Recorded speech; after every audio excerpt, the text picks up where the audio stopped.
It was only at the age of 59 that the profound depth of life's countless layers began to truly reveal themselves to me. That was the year when everything quietly shifted. Sitting with my thoughts, a question rose to the surface. Eleanor, what have you held back all these years, and what did you give up in return?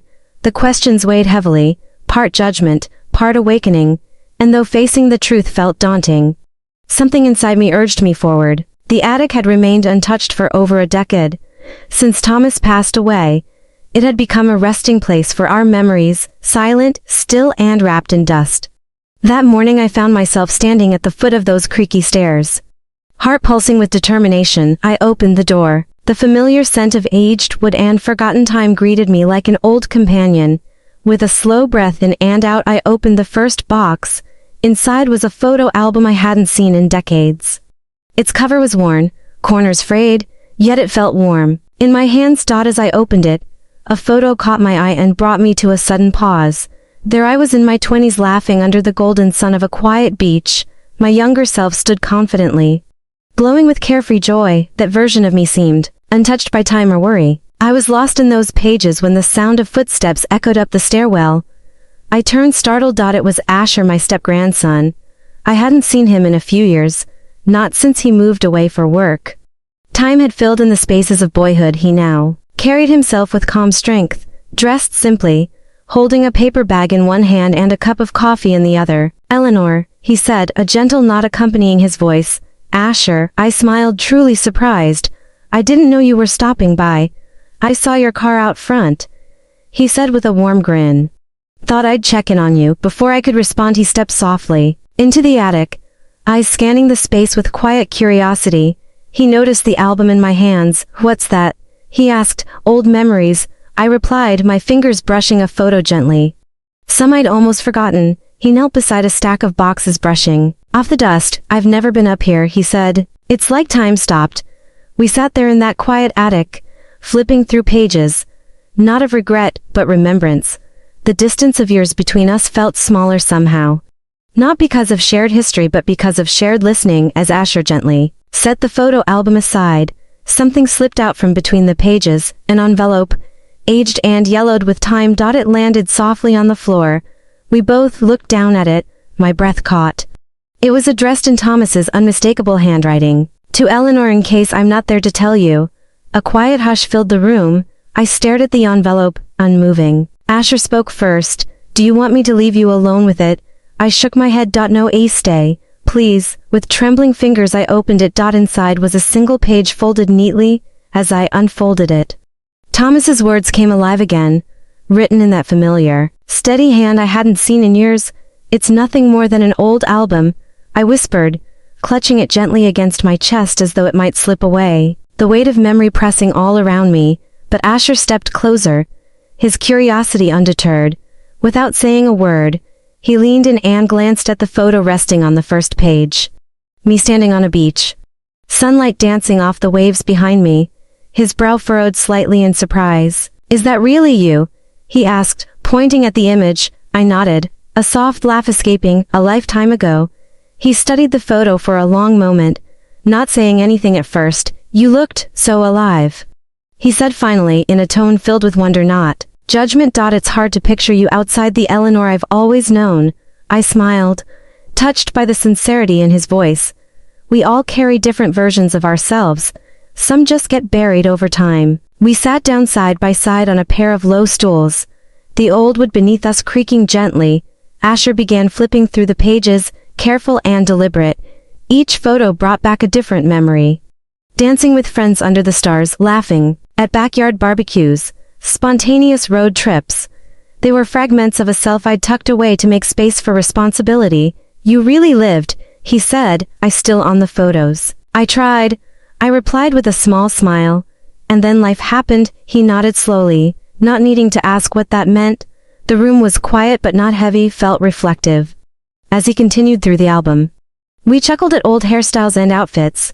For a moment time folded in on itself. There was no distance between our generations, just two people looking at what time gives and what it takes. When he finally closed the album, Asher looked at me, not with awe or intensity, but with respect. Thank you for sharing this with me. He said, "It makes me feel like I know you in a way I never did before." His words didn't leave me breathless. They grounded me. "No one ever really knows the whole of anyone," I replied. "But sharing the pieces helps." He gave a quiet nod, then reached out and gave my hand a reassuring squeeze. Not romantic, not complicated, just the kind of gesture that says, "I see you, you matter, and you're not alone." In that attic filled with dust and silence, something had shifted. Not between us but within me. I wasn't returning to the past, I was reclaiming myself. Later that afternoon, as sunlight filtered through the lace curtains of my bedroom, I found myself standing in front of the old wardrobe. The box Asher had carried down from the attic sat beside me, waiting to be reopened. With a breath both steady and unsure, I lifted the lid and pulled out something wrapped in tissue. A flash of red greeted me. It was the dress, that dress. The one from the rooftop photo where I danced barefoot under the stars. The fabric shimmered softly, its thread still holding onto a version of me I had long forgotten. I smiled, more amused than anything. "Why not?" I whispered. Moments later I stepped in front of the mirror. The dress draping delicately across my frame. It didn't fit like before. Time had shaped me differently, but there was something powerful in wearing it again. Not for a party, not for anyone else, just for me. Outside the room I heard footsteps. "Eleanor," Asher called, his voice carrying from the hallway. "Everything all right?" "Yes," I replied, turning slightly toward the door, then back to my reflection. Just remembering, there was a pause, then a knock. "Can I come in?" I opened the door, dress and all. Asher took a step back in surprise, his eyes widening, not out of admiration, but something closer to all mixed with nostalgia. "Is that the dress from the photo?" he asked. I nodded. "It's kind of amazing," he said. "You look strong." His words landed gently, nothing more than a reflection of what I was beginning to feel inside. I needed to remember her, I said quietly, and maybe forgive myself for letting her disappear. He nodded slowly. "She never really laughed. Maybe you just stopped being introduced to her." We both laughed, the tension lifting, and in that shared space of lightness, I felt more whole than I had in years. We sat on the porch later, sipping tea as the sky turned to evening. No more photo albums, no more dust-covered boxes, just two people, one revisiting the chapters already written, and one just beginning to understand their meaning. We had uncovered something profound once again. The photographs of my younger self felt like echoes from another lifetime, capturing a woman who once lived boldly, unapologetically, with a sense of freedom that seemed limitless. Where did she go? I whispered, the question suspended in the quiet air. The answer, though unspoken, was clear. She had been buried under years of responsibility, sorrow, and a persistent sense of not being enough. But through Asher's presence, his genuine questions, his unfiltered curiosity, a small part of her stirred, and I felt her beginning to return. Resurgence. Asher's visits had slowly become a rhythm I welcomed, not because I depended on them, but because they reminded me I was still seen. Each time we spoke I felt layers of myself unfold, not for performance but for healing. One evening, as the sun draped golden light across the porch, Asher sat quietly beside me. His voice was thoughtful when he finally spoke. "Eleanor, I know this might sound odd, but spending time with you has helped me understand so much more than I expected, about the past, about you, even about myself." I looked at him and smiled. "That doesn't sound odd at all. You've reminded me who I was, before I started hiding behind who I thought I had to be." There was no tension in the air, no confusion.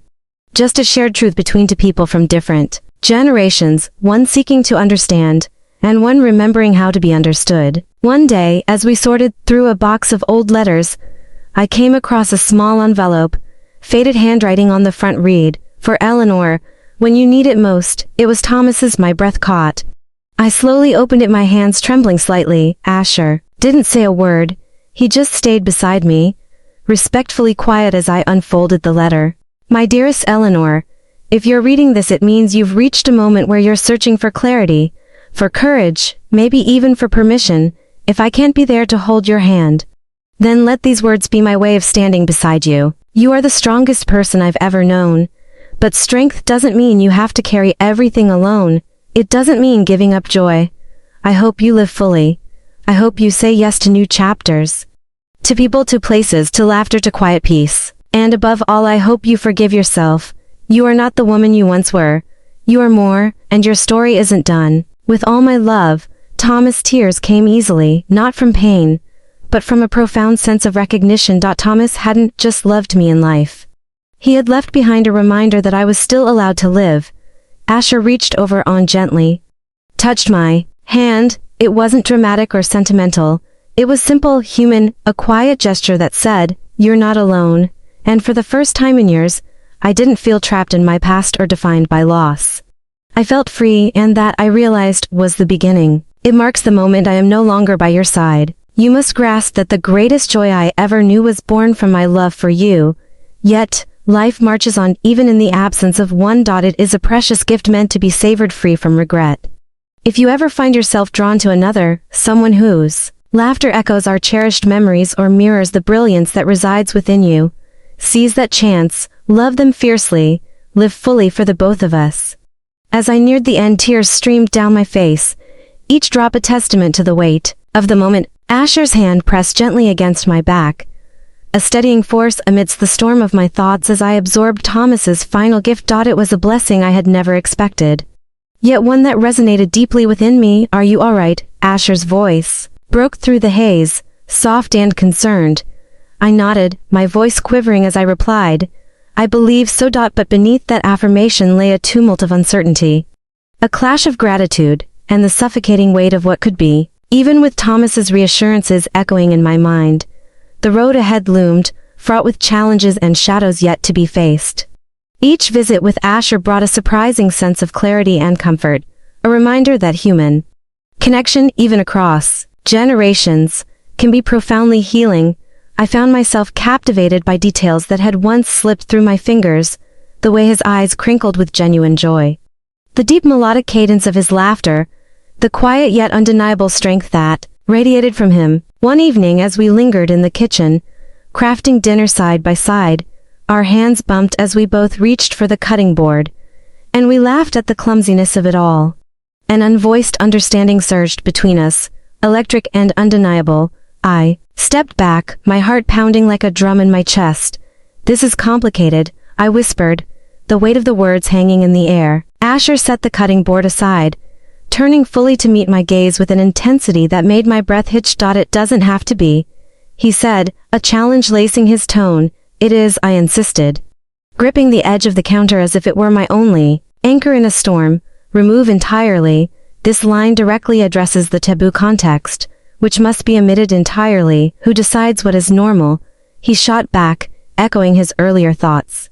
I looked away, unable to bear the heat of his stare, knowing that conversations would unravel the very fabric of our reality. The tension in the air was undeniable. People were whispering, weaving their own narratives from fragments they didn't understand. Asher had become a regular presence in my life, helping, listening, simply being there. But the world around us didn't care for nuance. One evening a neighbor claimed she saw him leaving my house late, and by morning a story had grown teeth. Within days it wasn't whispers anymore. It was sharp words cloaked in judgment. As I walked toward the market one afternoon, the sound of two women murmuring cut through the air like glass.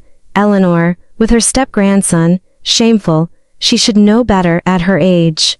I walked past them with my chin lifted high, pretending their voices didn't pierce through me. But they did. Their cruelty clung to me long after I passed. When I got home, Asher was sitting on the porch with 2 cups of tea, just like always. His calm presence met my fraying edges. "They're talking about us," I said quietly, more worn than angry. "Let them," he replied gently. "They don't know your heart, or what we've both lost, or what you fought to remember." The rumors weren't just among neighbors. My daughter Emma arrived unannounced one morning, her face stormy with emotion. "Mama," she began, "I need to say this. People are talking, and I just don't get it. He feels like one of us, like family." I paused, choosing each word carefully. "He's been a friend, Emma. A mirror to parts of me I thought I'd buried." She frowned. "But he's so much younger. What does he see in all this?" I handed her the letter Thomas had once written, the one I kept closest. She read it in silence, and though her shoulders didn't fully relax, her voice softened. "I still don't understand. But I can see it means something to you." Time passed. The judgment didn't vanish, but I stopped allowing it to write my story. Asher and I continued our friendship, grounded, honest, and free of expectations. We took long walks through town, rediscovered local trails, and eventually revived a dance class I hadn't attended in over 20 years. It wasn't the world that changed, it was me. For so long I'd lived beneath layers of grief, routine, and self-erasure. But through connection, not romance, not escape, but genuine presence, I remembered who I was. In a small journal by my bedside, I wrote, "Today I was not invisible, not someone's widow, not someone's mother, I was just Eleanor, and that is enough." As I tended to my garden, the sunlight poured over the blossoms like honey, warm, quiet, and steady. The soft hum of the earth beneath my feet was broken by the sound of a car pulling into the driveway. I stood wiping my hands on my apron, heart skipping a beat as I recognized Emma stepping out. Her face held a mix of hesitation and something softer resolve. "Mom," she said, her voice quieter than it had been in weeks, "can we talk?" I nodded and gestured toward the porch. We sat beneath the shade of the awning, the golden afternoon wrapping around us like a blanket. Emma looked at me with eyes that carried the weight of unspoken thoughts. Slowly, she began to speak, not with accusation but with openness. She shared the pressure she had carried for years of expectations, of roles, of always doing what was right.